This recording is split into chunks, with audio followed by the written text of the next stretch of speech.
تھا ادھر ہی ہم نے تجھے پایا،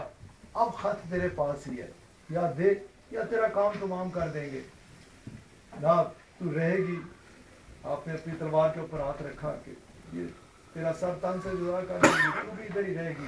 خط بھی ادھر ہی رہے گا۔ ہم جا کے عرض کر دیں گے ہم نے خط نہیں ملا، لیکن تیرے پاس وہ ہے ضرور کہ آقا علیہ السلام نے اور ویسی حوالے سے کہ جیسے نبی کریم اللہ تعالیٰ نے سنا ہے کہ رسول اللہ صلی اللہ علیہ وسلم کو ہر چیز کی خبر، راجہ صاحب بھی فرما رہے تھے آقا علیہ السلام ہر چیز کے دیکھنے والے، ہر چیز کی خبر۔ اب رسول اللہ صلی اللہ علیہ وسلم ہمارے بھی ہر معاملے کو دیکھنے والے ہیں۔ اللہ کریم کی شان اس سے بہت بلند ہے۔ دیکھیں میں اکثر و بیشتر کہا کرتا ہوں، کئی جگہ میری علماء سے اس معاملے کی بات بھی ہوئی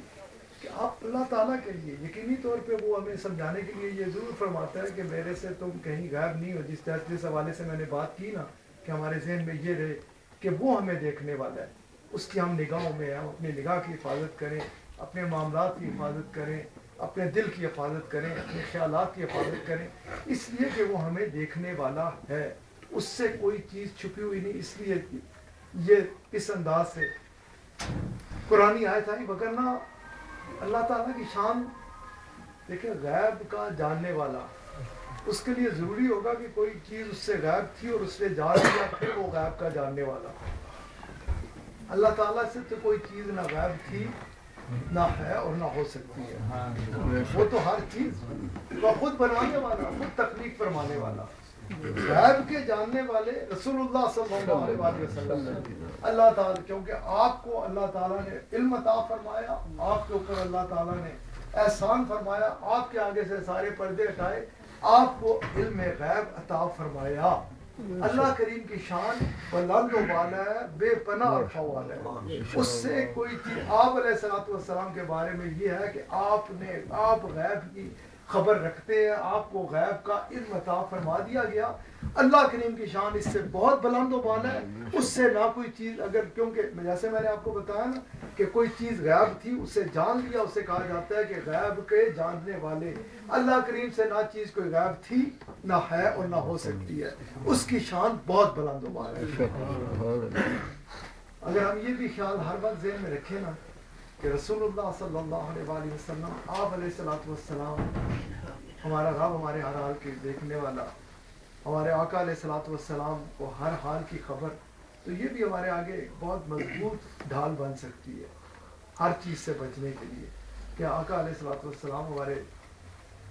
ظاہری احوال جو ہیں ان سے بھی واقف، اور ہمارے باطنی احوال جو ہیں ان سے بھی واقف۔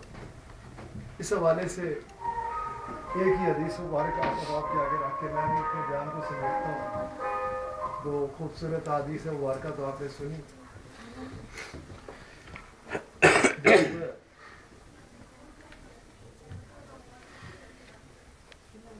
جنگ خندق تو ہم بچے دینیات کی کتابوں میں پڑھتے ہیں، جب ہر ایک کو یاد ہوگا اس غزوے کے معاملات کہ جب ادھر شکست ہوئی نا کفار کو، تو جو خندق بھی جو بنائی گئی تھی ادھر آقا علیہ السلام ہے، ادھر ان سب کے لیے، اس لیے کہ اگر یہ ادھر کرم ہی کرم، احسان ہی احسان، مہربانی ہی مہربانیاں ہر ایک کے لیے۔ یہ در حقیقت اس لیے بنائی گئی تھی کہ اگر یہ آگے آئیں گے، جو بعد میں دیکھ لیا گیا، اگر یہ آپ دیکھیں ان کو مہلت ملی، رکے رہے کہ واپس چلے جاؤ، لیکن جب وہ اس ارادے سے باز نہ آئے تو نتیجہ کیا نکلا؟ ایک ایسی آندھی آئی کہ جو ان کے خیموں کو کھاڑ کے لے گئی، ان کے جانور بدحواس ہو کے بھاگ گئے، ان کے پاس بھی کچھ نہ رہا، آندھی ہر چیز اڑا کے لے گئی۔ وہ اتنی ایسی بے سر و سامانی کی کیفیت میں، وہ ریت جس جسم کے جس حصے پہ لگتی تھی، آنکھوں میں چبھتی تھی، جسم کے اوپر تیروں کی طرح وہ بھاگے، جان بچا کے بھاگے۔ اور اسی والے سے میں کہتا ہوں کہ اگر وہ خندق نہ ہوتی، وہ آگے جاتے تو پھر ان کے ساتھ پتہ نہیں کیا معاملہ ہوتا، بدنیتی کے ساتھ ادھر آگے داخل ہوتے۔ تو یہ ان کے لیے ایک حفاظت کا ذریعہ تھا کہ ادھر رک جاؤ۔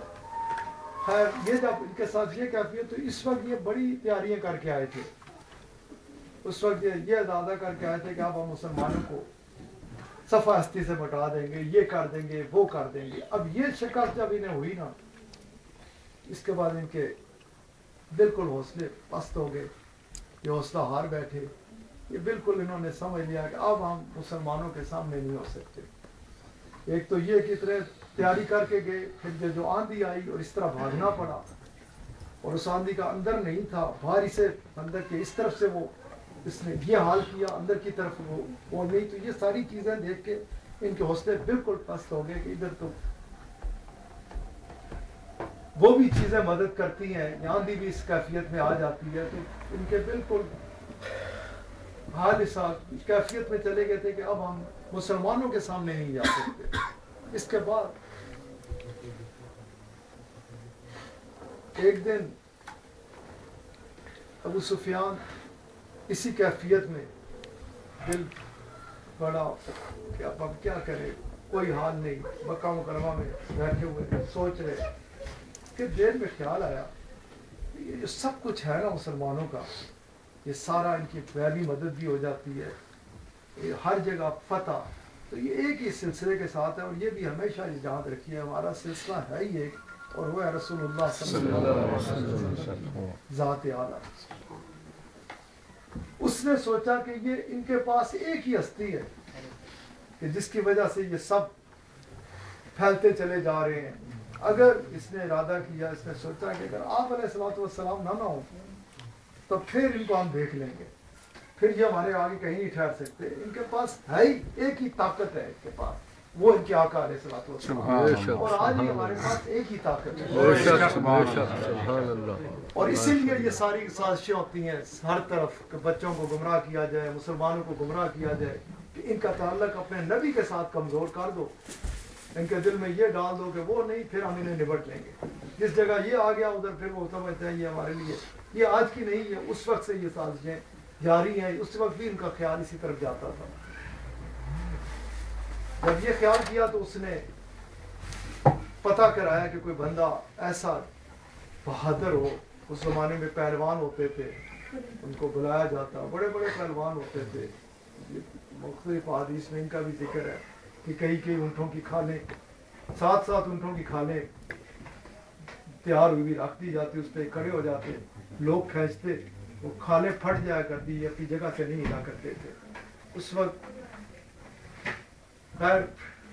یہ ایک اور حوالے سے چل پڑوں گا، اس پہ مختلف حدیث مبارکہ اس حوالے سے موجود ہیں کہ یہ بھی ایسے بھی کئی ہمارے آقا علیہ الصلوۃ والسلام کے بھی سامنے ہوئے، اور ان کے ساتھ کیسی کیا کیفیت ہوئی۔ جب پتہ کرایا کہ اس وقت کون سب سے زیادہ بہادر طاقتور ہے، تو پتہ چلا فلاں مقام پہ ایک بندہ ہے۔ ابو سفیان نے قاصد بھیجا، اسے بلوایا، کہ بڑی خدمت کی، بڑے انعام اکرام سے نوازا، پھر اس سے کیا گیا اپنا مدعا بیان کیا کہ مدینہ منورہ جانے، بدنیت تھا کہ ادھر جا کے، تو اس کے ذہن میں تھا کہ اگر رسول اللہ صلی اللہ علیہ وسلم آپ نہ ہو تو سب کچھ ہو سکتا ہے۔ پھر اس کو ڈھیروں اشرفیاں دی، پتہ نہیں کتنے اوقیہ چاندی دی۔ اس کے بعد کہا کہ اس سے کئی گنا زیادہ واپسی پہ دوں گا اگر کامیاب ہو کے آگے۔ آج بلانے کا مقصد یہ تھا، یہ اتنی جو عزت کی مقصد، اس کا بھی مقصد یہی ہے، جو کچھ دے رہا ہوں اس کا بھی مقصد یہ، اور اگر کامیاب ہو کے آگے تو اس سے کئی گنا زیادہ دوں گا۔ جاؤ جا کے مدینہ منورہ، اور جو اس کے ذہن میں تھا کہ آپ علیہ الصلوۃ والسلام کے بارے میں جو اس کے ذہن میں تھا کہ اگر آپ نہ ہو، بھیجنے سے پہلے یہ جو بات کی نا پروفیسر صاحب نے بھی اور راجہ صاحب نے بھی، بھیجن جب جانے لگا تو ایک بات اس نے کس نے کی؟ ابو سفیان نے۔ کس سے؟ اس پہلوان سے جس کو اس نے بلایا تھا۔ ایک چیز بس تجھے میں کیونکہ خبردار کر کے بھیجنا چاہتا ہوں، اس لیے یہ تیرے سامنے بات کر رہا ہوں کہ ایک معاملے میں بس بہت محتاط رہنا۔ ایک چیز ہے کہ ادھر تو ہے اور میں ہوں، ادھر تیسرا بندہ کوئی نہیں ہے۔ میں یہ بہت خفیہ طور پہ تجھے بلایا، اکیلے کمرے میں تیرے سے بات کر رہا ہوں، لیکن ایک معاملہ ہے، ادھر تو میں بات کر رہے ہیں، ادھر مدینہ منورہ ان کو اس چیز کی خبر ہے۔ اب یہ تو نے کس طرح جاندی تبدیلی کرنی ہے، کس طرح جانا؟ یہ ابو سفیان ابھی دائرہ اسلام میں نہیں آیا، باہر ہے ادھر، اور اس کی زبان پہ کیا ہے کہ ادھر تو میں یہ سازش کر رہے ہیں، مدینہ منورہ میں رسول اللہ صلی اللہ علیہ وسلم کو اس کی خبر ہوتی ہے. یہ مجاہد تجھے بتا سکتا انہیں کیسے خبر ہو جاتی ہے، لیکن ہمارے دل میں ہوتا ہے انہیں خبر ہو جاتی ہے. اس لیے جانا تو نے بڑے محتاط طریقے سے ہے، جب جائے گا تو خیال کر کے جانا. اب